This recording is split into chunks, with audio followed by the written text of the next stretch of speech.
A reading from the Holy Gospel according to Luke, chapter 11, verses 42 to 46.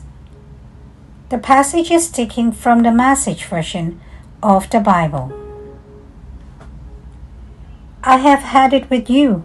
You are hopeless. You Pharisees, frauds.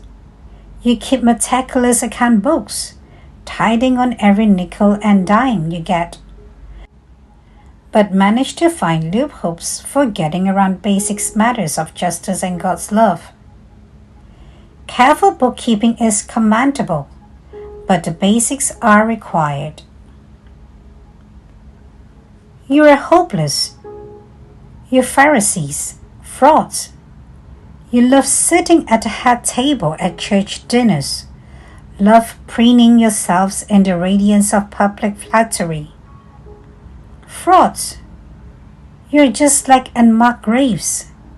People walk over that nice grassy surface, never suspecting the root and corruption that is 6 feet under. One of the religious scholars spoke up.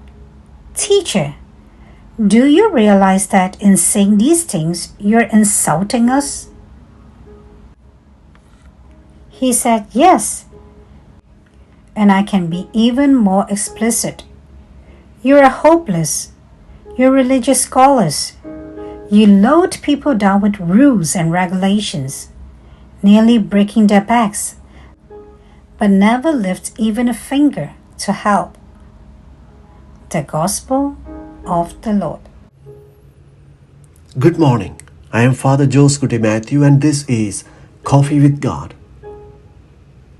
Let us now listen to a short reflection on the Holy Gospel according to St. Luke, chapter 11, verses 42 to 46. Practice what you preach. We continue to read from chapter 11 of St. Luke, where Jesus continues his criticism of the Pharisees.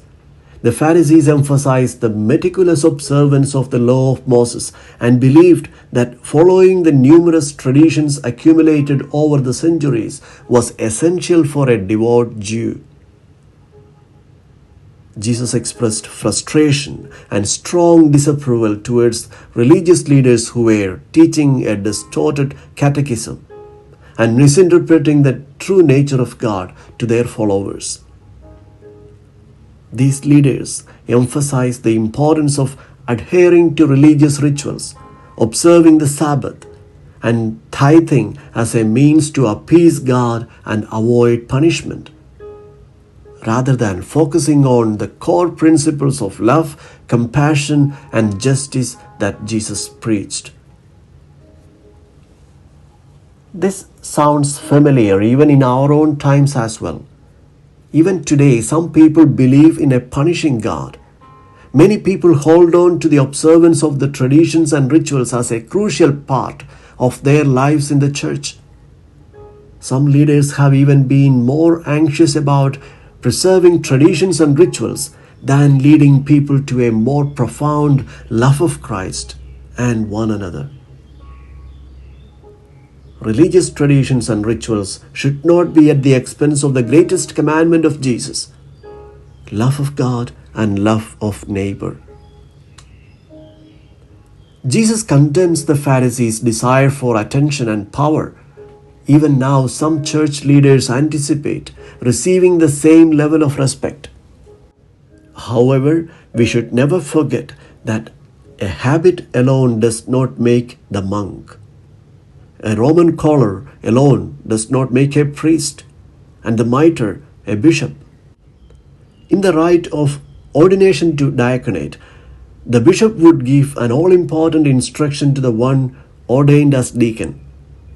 By these words, believe what you read, teach what you believe, and practice what you teach.